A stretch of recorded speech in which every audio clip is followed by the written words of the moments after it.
The first thing that we need to look at is using modules within Canvas. And the reason for this is modules is exactly where you can organize the content within Canvas. So I have a course here, and this is what yours looks like if you've never added any content in. It's just completely blank. And so the initial thought is there's a lot of stuff here that maybe it can do, but it's a little bit overwhelming. I don't know what all of these things do over here. I don't know what this stuff means here. It's something that really I feel like in the beginning, knowing where to start is important. So here's where we need to start. We need to start with a new module, and you can create one by clicking here. Or if you go up here, this is where you'll typically find a new module button if you're in modules. So let me just click new module, and I'm just going to label this unit 1.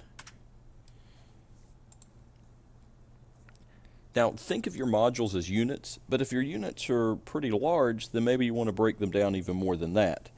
The goal of this is to organize the content so that students can easily find it.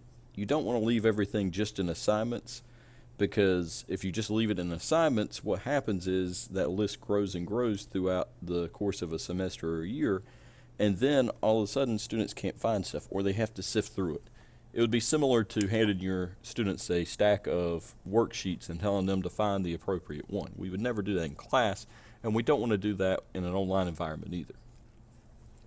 So the module itself is just the organization. Also, whenever we do this, it becomes our home screen. So whenever students click home, they go to modules. So the organization's already there. Also, we have the ability to hide these as students complete them. So let's say 2 weeks after the final part of that module was due, if you wanted to hide it, you could go in and unpublish the module, and then students wouldn't be able to see it anymore.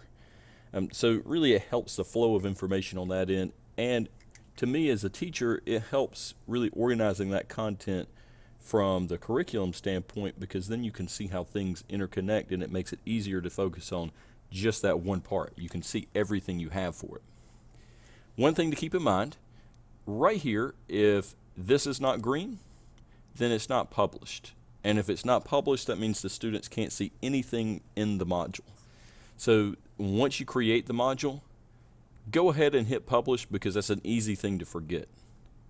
Also, within the module, you can do certain things with it. So let's say that I want to edit the module. It allows me to change these requirements. So I can lock the module until a certain date. So if I don't want my students accessing the content in that unit or that module until a certain date, I can set that, and it automatically makes it to where they can't access that information until then. Also, if I had more than one module, I could set up requirements. For instance, if it was a requirement for my students to complete Unit 1 before they completed Unit 2, I could set those requirements and those parameters. In fact, let's go ahead and look at that. Let me add a second module. I have my Unit 2, and now I can add prerequisites since I have a separate module. And so the prerequisite to that is Unit 1. So in a sense, this really will help you with the flow of information. Now, let me show you something real quick as a way to create assignments. You can actually create an assignment here.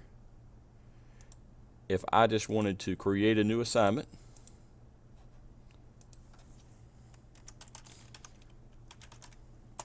I could create a blank assignment here as almost a placeholder so that I can go back in there and edit it later.